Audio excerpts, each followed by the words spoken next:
Naquela tarde, ouviu um choro vindo exatamente dali. O jacaré estava a 3 metros quando ela viu a criança, amarrada, sozinha, esperando morrer. Olá, meus caros ouvintes. Inscrevam-se no canal e comentem de qual cidade vocês estão assistindo. A primeira coisa que Ana Cavalcante aprendeu sobre o luto foi que ele não tem hora marcada para chegar. Ele aparece no meio do mercado, quando você pega uma lata de sardinha e lembra que seu marido odiava sardinha, mas comia quando não tinha nada melhor. E essa lembrança ridícula, insignificante, inútil, te derruba mais do que qualquer caixão. Ela aprendeu isso 6 meses atrás, na fileira 4 do mercadinho do seu Antunes, e dali em diante passou a fazer as compras às 6 da manhã, quando a cidade ainda dormia e ela podia chorar entre as prateleiras sem que ninguém perguntasse se ela estava bem. Primavera do Cerrado, interior de Goiás, cidade de Santarém do Chapadão, 8.000 habitantes, uma praça central com coreto que ninguém usa, uma igreja de fachada branca que todo mundo frequenta e uma fazenda que todo mundo teme. A fazenda Santa Rita se espalhava pelo horizonte como uma sentença, 72.000 hectares de soja, gado e silêncio forçado. Augusto Ferreira era seu dono, e Augusto Ferreira era, dependendo de quem você perguntasse, o homem que trouxe progresso para aquela terra ou o homem que tinha engolido a terra de todo mundo. Carlos Cavalcante acreditava na segunda versão, e essa crença o matou. Ana tinha 34 anos, 7 meses de gravidez e uma casa que parecia menor toda manhã. Não era a casa que encolhia. Era ela que crescia de medo, como crescia a barriga, como crescia o silêncio, onde antes havia a voz do marido. A casa ficava nos fundos de um terreno que Carlos havia comprado com 10 anos de economia, e nos fundos do terreno, separado por uma cerca de arame e 20 metros de capim alto, começava o brejo. Ela nunca mais tinha chegado perto da cerca. O brejo era um lugar bonito, à sua maneira. Água escura, vegetação densa, pássaros que ela não sabia nomear, mas que Carlos nomeava todos, um por um, com uma paciência que ela achava exagerada na época e que agora daria qualquer coisa para ouvir de novo. Ele pescava ali, não para comer, embora comessem quando a pescaria era boa. Pescava para pensar. Ficava horas sentado na margem com a vara parada na água, e ela olhava da janela da cozinha e achava que ele estava perdendo tempo. E agora olhava da janela da cozinha e entendia que ele estava construindo coragem. Foi ali que ele disse, numa tarde de abril, 3 semanas antes de morrer: Ana, eu descobri alguma coisa e não posso deixar para lá. Ela pediu que ele largasse. Ela disse que não valia a pena. Ela disse que tinham um filho vindo, que precisavam pensar neles, que o mundo estava cheio de injustiças e um homem só não mudava nada. Ele pescou em silêncio por mais 1 hora. Depois, dobrou a vara, guardou o molinete, veio até ela na cozinha, a abraçou por trás, enquanto ela lavava a louça e disse: Você é a pessoa mais corajosa que eu conheço. Só que ainda não sabe disso. 3 semanas depois, o carro dele foi encontrado no fundo de uma ribanceira na estrada da fazenda. O laudo disse acidente.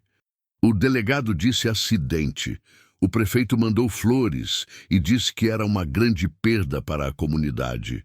Ana disse nada, porque na época ela mal conseguia respirar. E porque sabia com a certeza que não precisa de prova para existir, que não tinha sido acidente nenhum. Ela prometeu no enterro, uma promessa silenciosa, feita para Carlos, para o bebê, para si mesma. Sobreviver, não enfrentar, não lutar, sobreviver. Às vezes, sobreviver é o único heroísmo possível. A tarde em que tudo mudou começou de forma ordinária. Ana estava dobrando roupas na sala, a janela aberta para uma brisa que prometia, mas não cumpria, o ventilador oscilando com o rangido que ela não tinha dinheiro para consertar, o bebê quieto depois de uma manhã de chutes. Era quase 4 horas. A luz ficava dourada naquele horário, atravessava a cortina de algodão e se espalhava pelo chão de madeira, e havia algo quase suportável naquele momento, quase bonito. Então ela ouviu. Era fraco. O vento comia metade, mas era inconfundível, um choro de criança. Ela ficou parada com a camiseta do Carlos nas mãos, guardava as roupas dele, ainda não conseguia descartar. E esperou. O vento amainava, o choro persistia. Vinha de trás da casa, vinha da direção da cerca, vinha do brejo. Ela foi até a janela dos fundos, não viu nada além de capim e água e a vegetação escura que bordejava a margem. O choro continuou. Ela saiu pela porta dos fundos com mais cuidado do que pressa, como se o cuidado pudesse resolver alguma coisa, como se andar devagar pudesse apagar o que ela estava ouvindo. O capim arranhava as suas pernas. Ela estava de chinelo, que não era calçado para aquilo, mas não tinha parado para pensar em calçado. A barriga pesava. O bebê chutou uma vez, forte, como se quisesse avisar alguma coisa. Ela chegou na cerca e viu. O menino estava na beira da água. Não de pé, deitado de lado, os braços atrás do corpo num ângulo que não era natural, e ela levou um segundo para entender que eram cordas. Mãos amarradas, tornozelos amarrados, a cabeça erguida do chão com um esforço visível e a boca aberta produzindo aquele som que ela tinha ouvido da janela. E a 3 metros dele, imóvel como tronco, apenas os olhos vivos, o jacaré esperava. Ana gelou. O jacaré era médio, 1,5 metros talvez, mas 1,5 metros de jacaré é suficiente para matar um homem adulto com calma, com método, sem pressa. Ele estava na beira da água, metade dentro, metade fora, e não se movia, porque não precisava se mover ainda. Ele estava esperando. Os animais assim esperam. Ela olhou para o menino. O menino a viu.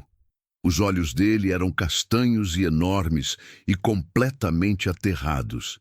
E ele disse, com uma voz que era quase nada de tão fraca: "Me ajuda." Ana colocou a mão na barriga. O bebê se mexeu. Ela pensou na promessa: sobreviver, proteger o filho, não enfrentar o que não podia ser enfrentado. Ela pensou no Carlos pescando naquele mesmo brejo, construindo coragem tarde da tarde. O jacaré virou a cabeça 3 centímetros na direção do menino. "Eu não vou morrer, né?" O menino disse. Não era uma afirmação, era uma pergunta. Era a pior das perguntas. E ela entendeu que havia 2 formas de trair o filho que carregava. A primeira era entrar naquele brejo e arriscar tudo. A segunda era ir embora e ensinar, desde antes do nascimento, que certas vidas valem menos que o medo da gente. Ela passou por cima da cerca. A lama a recebeu até o tornozelo no primeiro passo. Ela avançou devagar, de lado, mantendo o olho no jacaré, que mantinha o olho nela. Havia uma ciência primitiva naquilo. Quem piscasse primeiro, perdia. Ela não entendia de jacarés. Sabia apenas o que Carlos tinha dito uma vez, que eles atacam movimento súbito, que a quietude confunde, que são mais pacientes que a maioria dos humanos. Ela era mais paciente que a maioria dos humanos. O luto ensina isso. Chegou a 2 metros do menino. A lama já estava acima dos joelhos, pegajosa, viva, cheirando a matéria em decomposição. Ela abaixou devagar, os braços estendidos para o equilíbrio, a barriga atrapalhando tudo, e buscou as cordas com os dedos. Eram cordas finas de sisal, apertadas com um nó que não era amador. Alguém sabia fazer nós. O jacaré se moveu. Não muito, 1 metro, mas era movimento. Ela puxou as cordas com força, sentiu o atrito no pulso do menino, sentiu ele puxar junto, e a corda cedeu de repente, e ela quase caiu para trás. Se equilibrou com o braço livre fincado na lama. O menino estava sentado agora, os pulsos vermelhos, os olhos ainda naquele terror que não sai rápido. "As pernas," ela disse. "Fica quieto." Ele ficou quieto. Era um menino inteligente. Ela abaixou mais, dobrou os joelhos, sentiu um puxão no quadril que não era normal, não era bom, e trabalhou os nós dos tornozelos enquanto ouvia o jacaré deslizando na lama, o som úmido e pesado de um corpo se deslocando. Vai entrar na água, o menino disse. Eu sei, ela disse. Isso é ruim. Eu sei. O nó cedeu. Ela se levantou, puxou o menino pelo braço e sentiu nesse exato instante a primeira contração. Foi como uma mão fechando em punho dentro dela, forte, inequívoca, o tipo de dor que não deixa margem para dúvida sobre o que é. Ela não parou.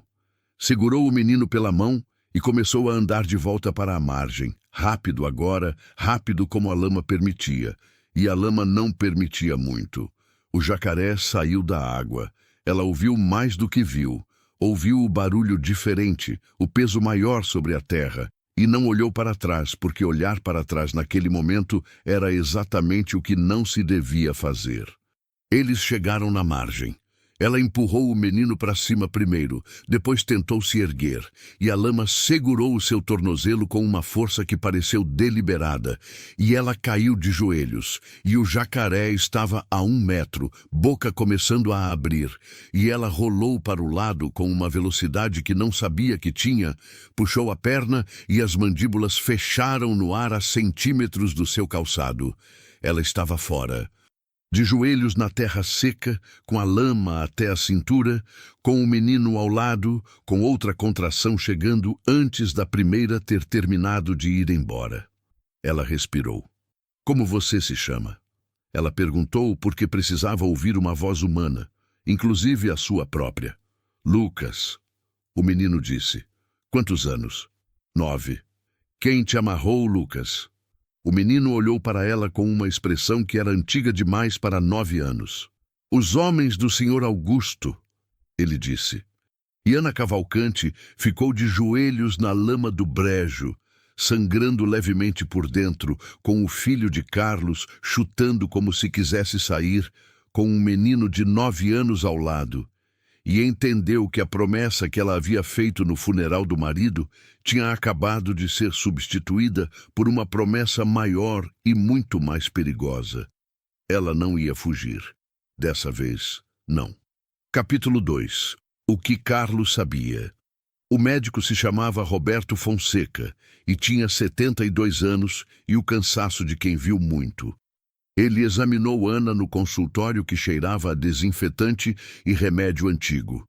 Pressionou o estetoscópio na barriga dela com uma delicadeza que contrastava com os dedos grossos e ficou em silêncio por tempo demais para ser tranquilizador. As contrações pararam, ele disse por fim. Por enquanto. Por enquanto é quanto tempo? Ele a olhou por cima dos óculos. Ana, você entrou num brejo. De 7 meses, com jacaré. Eu sei o que eu fiz. Eu sei que você sabe. Estou te dizendo o que isso significa para o bebê. Mais estresse assim, físico ou emocional, e você não vai chegar no prazo. Esse menino vai nascer antes do tempo, e antes do tempo aqui significa UTI na capital. E UTI na capital significa dinheiro que você não tem e distância que eu não consigo ajudar. Ela ficou olhando para o teto do consultório. Havia uma mancha de umidade no canto direito que tinha o formato vago de um estado brasileiro que ela não conseguia identificar. E como está o menino? Ela perguntou. Lucas está bem, assustado, desidratado, alguns cortes nos pulsos. A mãe dele está na sala de espera do lado de fora querendo falar com você. A mãe dele sabe quem sou eu? Sabe. E acho que você precisa saber quem ela é. Marta Souza era uma mulher pequena, com cabelo preso e mãos que não paravam quietas. Ela segurou as mãos de Ana com as 2 mãos e ficou assim por um momento, sem dizer nada. E Ana entendeu que havia um tipo de gratidão que não tem palavra suficiente, que existe apenas como peso e calor e aperto de mãos. O pai dele era o Rodrigo Souza, Marta disse quando conseguiu falar. Capataz da Santa Rita. Eu sei quem era o Rodrigo, Ana disse. Carlos me falou do nome dele uma vez. Marta balançou a cabeça devagar. Eles eram mais do que conhecidos. Rodrigo era quem passava informação para o seu marido. Eles investigavam juntos fazia 2 anos. Documentos de grilagem, morte de trabalhadores que sumiram sem inquérito, desvio de verba de assentamento. Rodrigo tinha acesso a tudo, porque estava dentro. Ana sentiu o chão firmar de um jeito diferente sob os pés. Como quando você entende que a história que você conhecia era só a metade visível de uma história maior. Onde está o Rodrigo agora? Ela perguntou, mas, pelo jeito que Marta desviou os olhos, ela já sabia a resposta. 6 meses atrás, uma semana depois do Carlos, disseram que foi cobra. No mato, cobra no mato, acidente de carro na ribanceira. O repertório era pequeno e a criatividade não era o ponto forte. Por que Lucas foi capturado agora?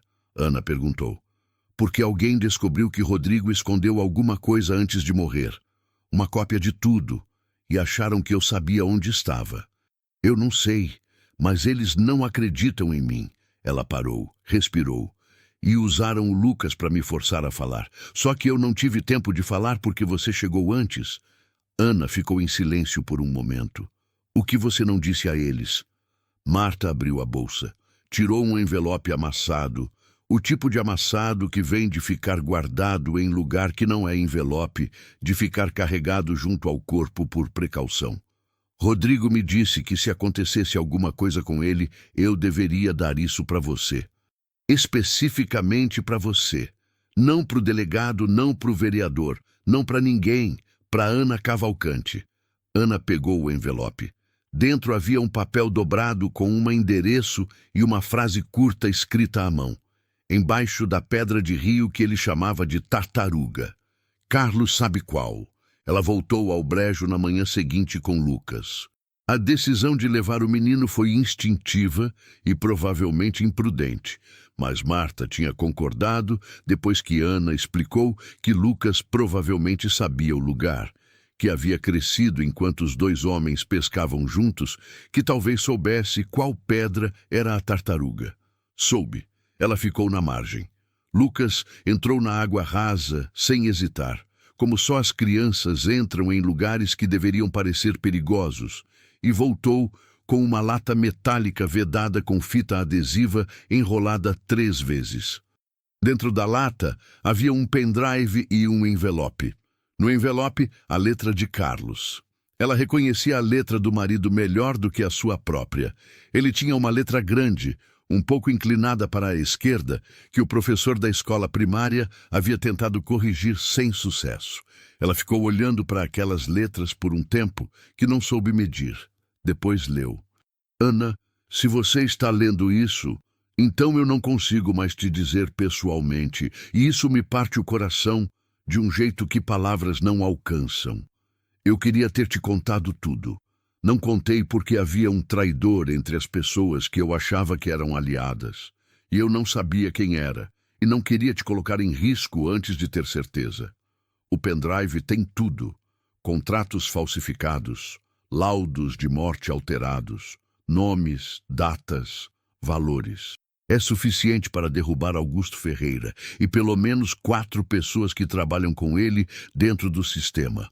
Uma dessas pessoas está na delegacia. Não sei se é o Marcos ou o delegado em si. Por isso nunca fui à polícia. Mas tem alguém que eu acredito que é honesto. Agente Carvalho, Polícia Federal, Goiânia. Ele me procurou uma vez. Eu fui covarde e não respondi. Não sei se ainda está no mesmo posto. Mas tente, Ana. Você sempre foi mais corajosa do que eu. Você só ainda não sabe disso. Eu te amo. Cuida do nosso filho. Carlos, ela não chorou imediatamente. O choro veio devagar, como água que sobe antes de transbordar, e quando veio ela não tentou segurar. Lucas ficou a 2 metros dela em silêncio respeitoso, de olho na água, como se estivesse de guarda. Depois de um tempo ele disse, o meu pai também escreveu carta. Você leu? Minha mãe leu para mim. O que ele disse? Lucas pensou antes de responder. Que a gente nunca deve mais lealdade aos poderosos do que à própria consciência, que ele demorou para entender isso, mas que quando entendeu, não deu mais para voltar atrás. Ana limpou o rosto com o dorso da mão. Seu pai era um homem bom, Lucas. O seu também, o menino disse. Ela ligou para o número do agente Carvalho naquela tarde. O número estava desatualizado. Ela ligou para a sede da Polícia Federal em Goiânia. Foi transferida 3 vezes. Na 4ª transferência, uma voz atendeu e disse o nome, Carvalho. Ela respirou fundo. Meu nome é Ana Cavalcante. Meu marido era Carlos Cavalcante. Ele ia entrar em contato com você há 6 meses e não entrou. Silêncio do outro lado. Eu sei quem é Carlos Cavalcante, a voz disse. E o peso nessa frase era específico. Era o peso de alguém que carregava aquele nome há tempo. Então sabe o que aconteceu com ele? Tenho minhas suspeitas. Eu tenho mais do que suspeitas, Ana disse. Eu tenho um pendrive, outro silêncio, mais longo. Não fale mais nada por telefone, Carvalho disse. E não confie no telefone de linha da cidade. Onde você está agora? Em casa. Sai de casa, agora. Leva o mínimo necessário. E não fala com ninguém daquela cidade antes de falar comigo pessoalmente. Ela já estava se levantando quando ouviu o barulho, vidro quebrando, do lado de fora, na direção do quintal, depois o cheiro, fumaça. Capítulo 3. O que não se quebra. Ela saiu pela janela da frente. Não foi uma decisão heróica nem calculada. Foi o instinto de quem entende fogo antes de entender qualquer outra coisa. E o fogo estava nos fundos. Portanto, a saída era pela frente.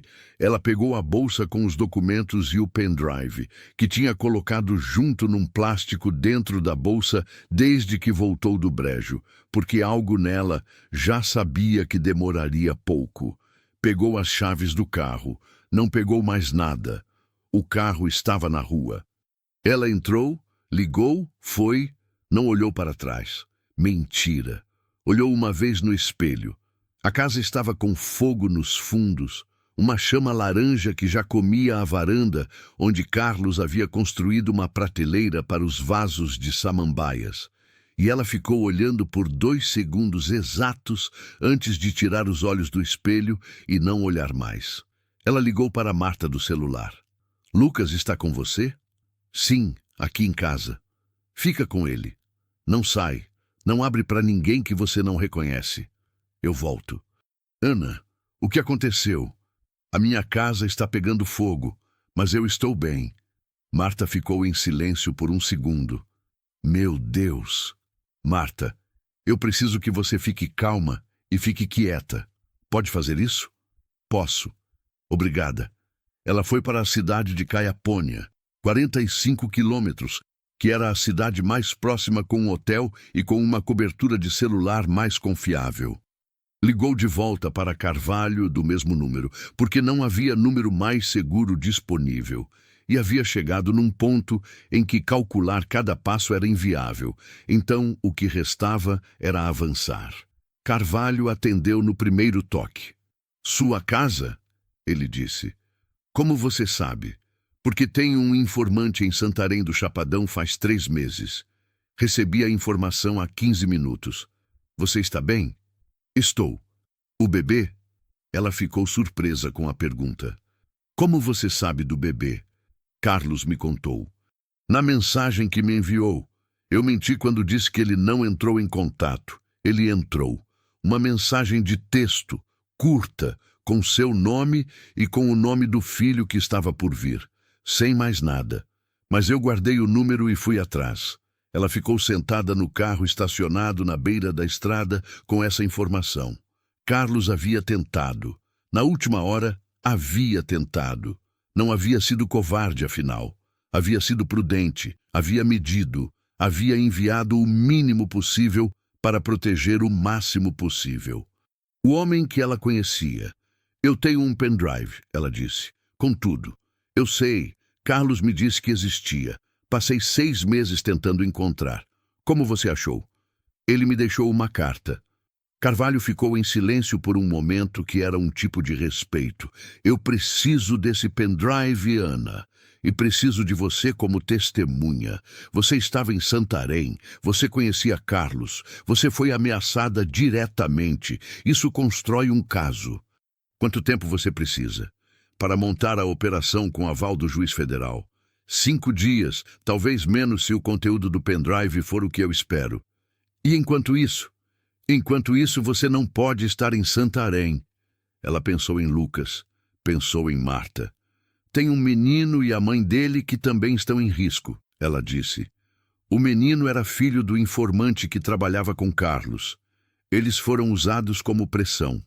Eu sei de Rodrigo Souza. Conseguimos identificar a causa da morte como homicídio, mas sem provas não tivemos como avançar. O menino foi amarrado no brejo hoje, com jacaré. Outro silêncio. Esse tinha uma textura diferente. Você os tirou de lá? Carvalho perguntou. Tirei. Você estava grávida e tirou um menino amarrado de um brejo com jacaré. Não havia outra opção. Ela ouviu Carvalho respirar pelo nariz. Carlos tinha razão sobre você, ele disse. O que ele disse? Que se alguém ia terminar o que ele havia começado, era você. Que você só precisava de uma razão suficiente. A razão suficiente a levou de volta para Santarém do Chapadão 2 dias depois, quando Carvalho pediu que ela entregasse o pendrive pessoalmente para um agente que estaria na cidade. Ela não deveria ter voltado ainda. Ela sabia disso. Mas Marta e Lucas estavam lá, e ela havia prometido voltar. E Ana Cavalcante tinha um problema sério com promessas. Uma vez feitas, não as conseguia desfazer. O agente se chamava Torres. Era jovem, tinha a cara de quem havia dormido pouco, e a encontrou no estacionamento do posto de gasolina da entrada da cidade às 6 da manhã. A troca durou 40 segundos. Ela entregou o pendrive. Torres disse que Carvalho mandava dizer que a operação estava prevista para 2 dias. Ela foi para a casa de Marta.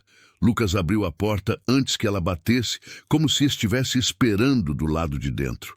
Eu sabia que você voltava, ele disse. Prometi. Minha mãe disse que prometer é fácil. Sua mãe está certa. Ela entrou. Mas tem promessas que a gente faz sem intenção de quebrar. Augusto Ferreira a encontrou antes de 2 dias. Ela não soube como ele sabia que ela tinha voltado. Talvez alguém no posto tivesse falado. Talvez houvesse mais gente vigiando do que ela calculava. Talvez ele simplesmente apostasse que ela voltaria e estivesse certo.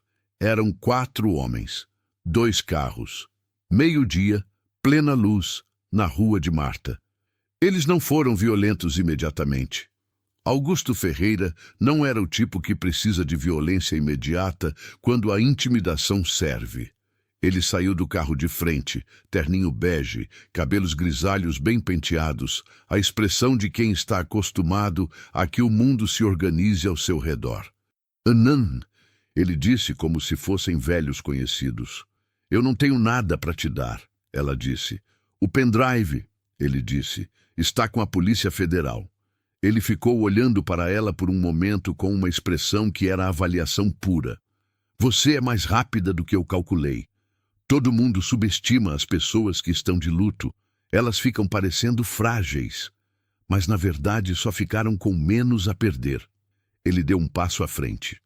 Eu tenho um médico que pode confirmar que o acidente do Carlos foi exatamente isso, um acidente. Eu tenho um delegado que pode confirmar que você está instável, que perdeu o marido, que inventou uma conspiração por incapacidade de aceitar o luto. Eu tenho um advogado que pode te tirar a guarda do filho antes de você sequer terminar de parir. Ela não respondeu. Ele continuou. Ou você some, hoje, com a Marta e o menino. Eu te dou dinheiro, documento novo, cidade nova. Você começa de novo. O filho cresce bem, sem perigo. Ana ficou olhando para ele. Você matou o meu marido, ela disse, e matou o Rodrigo Souza. E tentou matar Lucas, e queimou a minha casa. Eu não fiz nada que não estivesse dentro das necessidades do progresso desta região. Progresso, ela repetiu. Estas terras geravam zero. Hoje geram divisas, emprego, impostos. Existem pessoas que se sacrificam para que outras vivam melhor. Seu marido escolheu estar do lado errado dessa equação. Meu marido escolheu a verdade. E morreu por isso. Que belíssimo epitáfio! Ela sentiu a raiva como coisa física. Não a raiva quente e impulsiva, mas a fria, que é mais perigosa porque é mais duradoura. Você pode me prender agora, ela disse. Mas o pendrive já está em Goiânia. Você chegou tarde. A expressão de Augusto mudou. Foi sutil, mas ela notou. Um ajuste pequeno em torno dos olhos, o tipo de mudança que acontece quando um cálculo que parecia fechado de repente apresenta variável nova. Ele deu um aceno para um dos homens, e o mundo ficou escuro. Capítulo 4. O que se atravessa.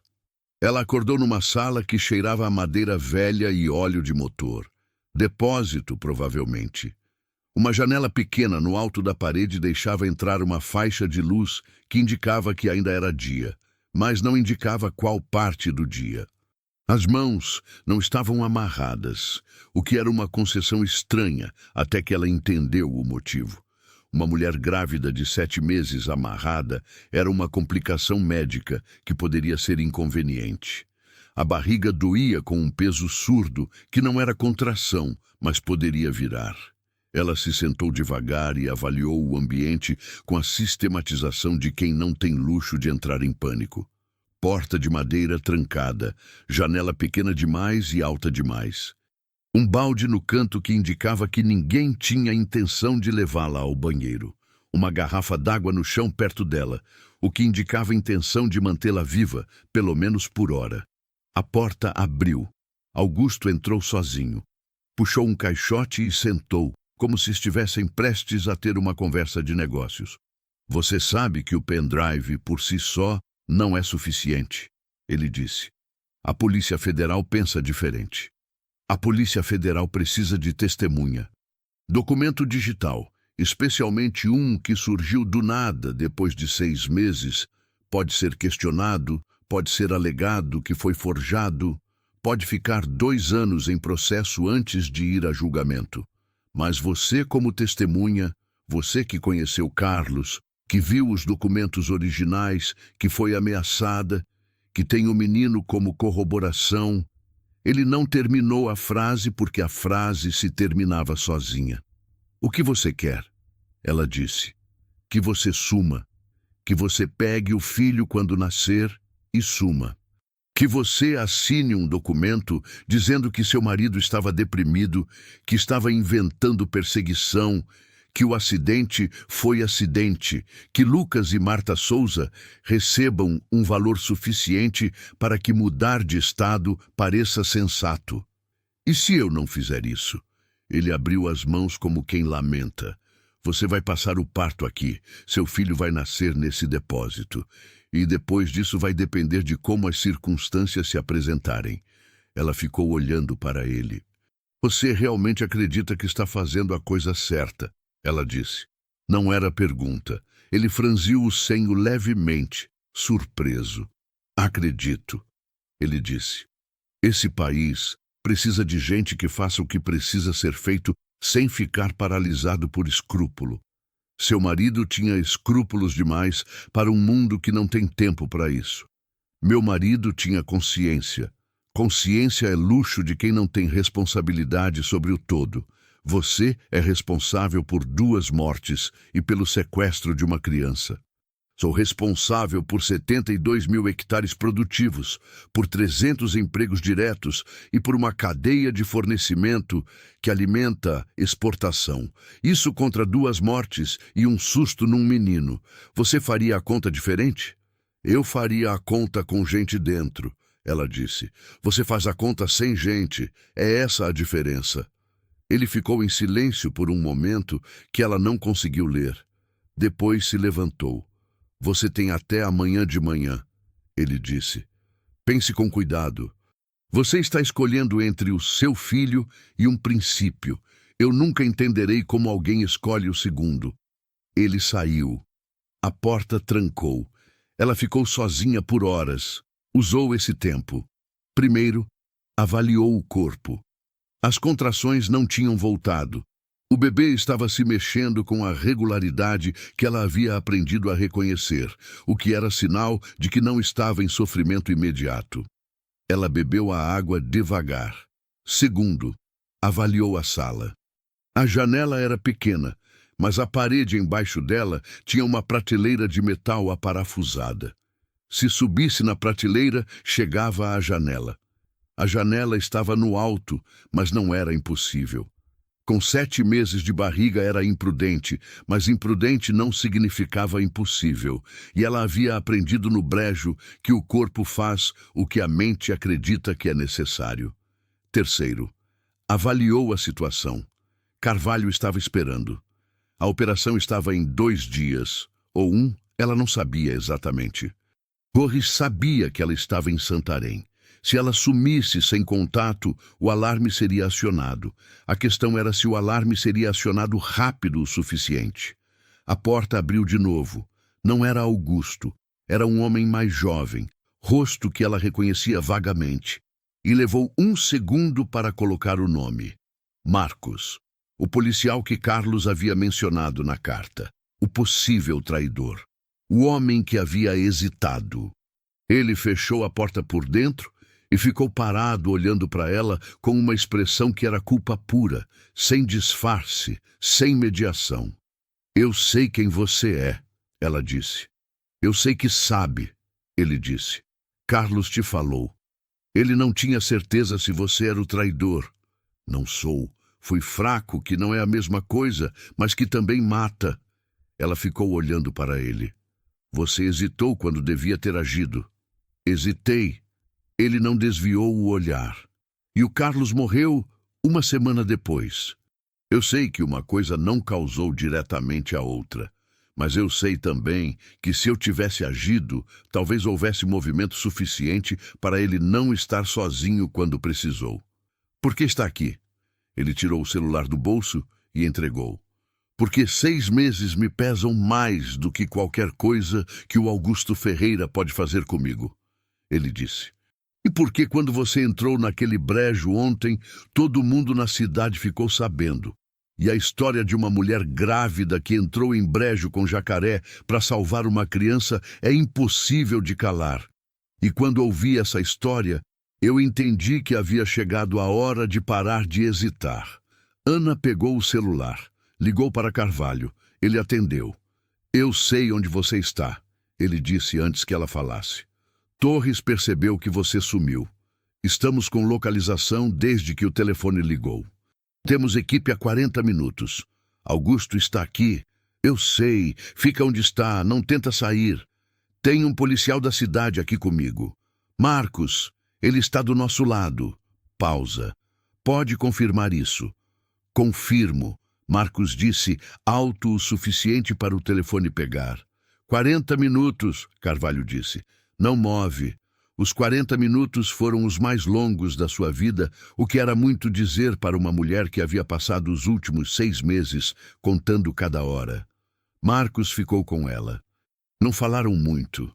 Havia pouco a dizer que não fosse peso demais para o momento. Ela ficou com a mão na barriga, sentindo o bebê se mexer, e pensou em Carlos, e pensou em Rodrigo Souza, que havia morrido de cobra no mato, e pensou em Lucas de joelhos na lama do brejo, dizendo, eu não quero morrer, com uma voz que era pura. A operação foi ruidosa, carros, vozes de comando, o som inconfundível de uma estrutura sendo tomada por quem tem autoridade para tomá-la. Ela ficou onde estava até a porta abrir e Torres entrar com 2 agentes atrás. Está bem? Torres perguntou. Estou. Ele olhou para a barriga. O bebê? Se mexendo. Torres pareceu aliviar 2 centímetros de altura. Ela não viu a prisão de Augusto. Ficou sabendo depois. Ele havia tentado sair pelos fundos do depósito e encontrado 2 agentes que não estavam em clima de negociação. Um capanga havia tentado usar Lucas como escudo em algum ponto que ela não testemunhou. e um agente havia atirado, e o tiro havia raspado no nada, e Lucas estava bem. O que ela viu foi Augusto sendo colocado no carro. Ele passou por ela e parou, porque os agentes deixaram ele parar por um segundo, que era a dignidade mínima antes de uma longa indignidade. Ele a olhou. Você venceu hoje, ele disse, mas sistemas não caem por uma batalha. Eu sei, ela disse. Por isso a gente continua lutando depois. Ele entrou no carro. O bebê nasceu semanas depois, prematuro, como o médico havia previsto. 2 semanas na UTI neonatal de Goiânia, num quarto que cheirava a antisséptico e esperança tensa, onde ela dormia numa cadeira de plástico porque não conseguia ir para o hotel que Carvalho havia providenciado. Lucas e Marta foram 2 vezes. Na segunda visita, Lucas ficou do lado de fora do vidro da UTI, olhando para o berço pequeno com aquela seriedade de 9 anos que às vezes parecia antiga demais. Como você vai chamar ele? Lucas perguntou. Carlos, ela disse. Lucas ficou em silêncio por um momento. Meu pai se chamava Rodrigo, ele disse. Eu sei, mas Carlos é um bom nome. Meses depois, a cidade havia se dividido como Carvalho havia previsto que se dividiria. Havia quem a chamasse de heroína. Havia quem dissesse que ela havia destruído empregos, que havia colocado ideologia acima de pragmatismo, que havia arruinado famílias que dependiam da Santa Rita. Ela recebia ameaças anônimas com frequência suficiente para que Marcos, que havia voltado à ativa após depoimento que limpou seu nome parcialmente, passasse pela rua dela algumas vezes por semana. Ela tinha pesadelos com o brejo. Acordava com o cheiro de lama, com a sensação das mandíbulas fechando perto demais, com o som de Carlos dizendo alguma coisa que ela nunca conseguia ouvir completo antes de acordar. O processo de Augusto Ferreira estava em andamento. Demorava. A justiça sempre demorava, mas estava em andamento. Numa tarde de sábado, com o pequeno Carlos de 4 meses no sling, ela foi ao brejo. Lucas foi com ela.